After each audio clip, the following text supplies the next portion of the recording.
Questo è l'imballo, rileva il contenuto, ne ho già una identica da 550 watt ed è per questo che ne ho comprato una seconda. Peso considerevole, 5 kg, fori per ingresso liquami, fori di espulsione, galleggiante, in qualche modo poco ma si regola agendo su questa vite, cavo da 10 metri. A corredo c'è la curva con l'adattatore portagomma, grande e piccola. Io ho sfruttato la sola curva per inserirci un tubo da 40. Ma ora vi mostro quella che ho montato 1 anno e mezzo fa. Eccola qua.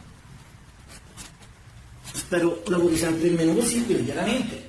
Come uno di non lo spera, perché questo significa che il pozzo è sempre vuoto.